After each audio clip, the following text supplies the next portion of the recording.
So let's switch gears to mainly talk about our oral JAK inhibitors. So outside of them having the novel oral administration, what other unique aspects do the JAKs bring to the AD market? Yeah, so for the listeners, everybody wants to know about safety of these drugs and sort of how do they work. And I see it as like an inverted triangle where the base of the triangle, the top are drugs that really push the whole immune system down. They're the most immunosuppressive drugs we have, and that's cyclosporin and prednisone. As you go more narrow targeting, you hit the JAK inhibitors. And I actually think the TNF blockers are in that middle range too. And with more, so it's less broad immune suppression compared to cyclosporin or prednisone, but it's more immune suppression compared to the tip of the triangle, which are the biologics that target a single cytokine or maybe two cytokines. So JAK inhibitors block a family of inflammatory cytokines. And it's the family that are, there's a number of cytokines that signal through Janus kinase. So it's a signaling enzyme that a variety of cytokines use that enzyme to create the inflammatory effect. And so what we're doing with JAK inhibitors, we're sort of blocking in the middle of that signaling pathway inside the cell, by the way. So it has to be a small molecule. It goes through the stomach. It's orally available. It's tiny. It goes inside the cell, blocks that enzyme, and then you block this inflammatory signal from a family of cytokines, a group of them, rather than just single ones. That's why you get, you get a little bit more broader efficacy, but you also get more safety issues. So what comes with increased efficacy comes more safety issues. So as we target more broadly. So I always say the biologics are actually safer. They're safer than the JAK inhibitors because it's more a single cytokine. And then somebody say, well, TNF is a single cytokine. Well, TNF has broad activity. So there you're blocking a single cytokine, but that one cytokine has a number of different actions. So you do see more side effects with TNF blockers than say a 17 or a 23 blocker. So the other thing with the JAKs is we have a JAK1, JAK1/2, JAK1/3, but in our research, we've been finding that community level dermatologists, they're really not able to distinguish what the heck that all means. So how else can they really differentiate each of these brands as we get more oral JAKs in AD? It's a really good question. And I think it's still being sorted out actually. And so these Janus kinases, there's 4 of them. There's 4 Janus kinases, JAK1, 2, and 3, as you mentioned, and TYK2. TYK2 is the 4th member of the JAK family.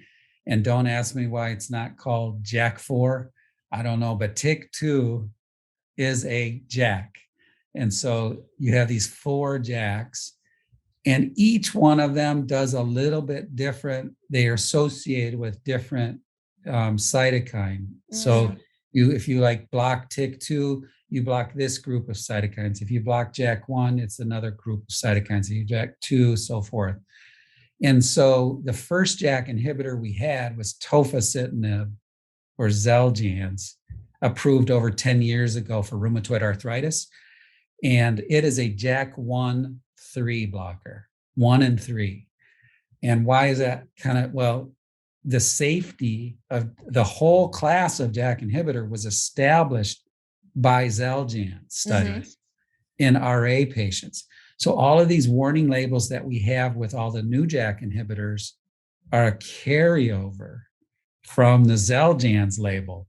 And so what I mean by, why am I saying it that way? Because the AD drugs predominantly block JAK1 and they don't block JAK3. So the caveat here is that the JAK1 blockers, the new AD drugs, abrocitinib, Cibinqo, and Rinvoq, upadacitinib, predominantly block JAK1. I think that's going to make them safer than Xeljanz because it's just one. It's more narrow blocking than a JAK1/3. So trying to teach that, to dermatologists. Well, you have Xeljanz, been out forever. It's a simple way to say it is it's more immune suppressive, I think, than the newer JAK inhibitors, which are a little bit more narrow acting. Mm-hmm. So you mentioned TYK2. So let's get into that in a little bit. So TYK2 is part of the JAK class. Okay. It's the fourth JAK in the Yep. family. So are we expected to see the same safety stuff happening with the TYK2s as well? So TYK2 blockers have mainly been tested in psoriasis, and we have one called not AD, and we have one called deucravacitinib. It's made by Bristol Myers Squibb, and we're likely to see an FDA approval this fall, actually, for psoriasis. So it's the first new oral drug for psoriasis since Otezla. And people are saying, well, it's just another JAK, it's going to be unsafe. It just so happens that particular JAK, that one is the most narrow. It's associated with the least amount of cytokines, only a handful, and they include IL-23. So TYK2 blockers block IL-23. Ding, ding, ding, ding. IL-23, psoriasis. So some people are kind of calling it an oral Stelara, because Stelara blocks IL-12 and IL-23, and deucravacitinib, a TYK2 blocker, also blocks IL-12 and IL-23. So I actually think, and the data are bearing this out, the data that we've seen with deucravacitinib, the safety doesn't look anything like the other JAK inhibitors, so JAK 1, 2, and 3. So it really is, in my view, safer than the other one. So it's a great question, and we kind of should think of that as a special JAK, kind of a safer one to block, I think. All right, so going back to our atopic dermatitis oral JAKs. So let's get into the black box warning. Now that we have the 2 oral JAKs for AD, what are we seeing the actual impact of the black box warning is for physicians? Yeah, so I think this. Dermatologists are shy about safety things, and they're reticent and so forth. And so, on one hand, we were thinking, okay, this is going to be hard for dermatologists to prescribe these drugs. On the other hand, they're the best efficacy that we've seen in AD. Yeah, they are better than Dupixent in terms of efficacy, in terms of itch control, and they're pills, and they're easy to take pills, 1 pill once a day. Mm-hmm. So you have this great efficacy in skin inflammation, great efficacy in itch. You have one pill once a day. One of the drugs, Rinvoq, is approved down to age 12. And then you have the box warnings with them. So how is the dermatology field going to use these drugs? Are they going to use them because of the box warnings, or is that going to ride the day or carry the day, so to speak? Mm-hmm. Or are they going to explore their use? I actually think dermatologists are going to use these drugs because they like pills, and patients like pills, and they work really well. And I think, though, it's going to take time. And I think the approval that we just got for Olumiant, which is baricitinib, which is another JAK inhibitor for alopecia areata, I actually think that's going to help too. And then we're probably going to get JAK inhibitors for vitiligo. Mm-hmm. So, as dermatologists kind of see these drugs for AD, they see them for alopecia areata, and in the future, maybe see them for vitiligo. I think the use is going to be more and more with time as people get more comfortable in kind of talking about the boxed warnings and monitoring for them. And I can go through them, what they actually are too. I'm sure you probably want me to talk about those in specifics. But I do think, to answer your question, There's going to be some uptake right away. Hmm. People may be a little more aggressive, but I do think it's going to take a little time for them to really build steam. But I do think it's going to happen. Are we seeing right now any real world safety concerns? So outside of all the clinical trial data? Yeah. So remember I said a few minutes ago that, the labels are basically based upon Xeljanz studies Hmm. done in rheumatoid arthritis patients. And so there's a lot of caveats with that. There's the RA patients were in the main study were 50 years old or older, and they were on concomitant. 75% of the patients were on concomitant methotrexate or prednisone in addition to Xeljanz. And they were already sort of at risk for heart attacks. And so, and it's a JAK1 and 3 blocker. Hmm. Hmm. So now we have selective JAK1 blockers in a younger, healthier AD population, who, by the way, are not taking methotrexate or prednisone on the side. And so I think what we're seeing so far is that the safety profiles are emerging as quote unquote safer than what was reported in the RA studies. So the numbers of everything seem to be lower. And so we are seeing quote unquote safer drugs in the AD studies than what was reported in the rheumatoid arthritis population. So it doesn't mean it's zero though. So Hmm. the box warnings, the big ones are heart attack, stroke, uh, blood clots, including pulmonary embolism and DVTs, cancer. Those are the biggies.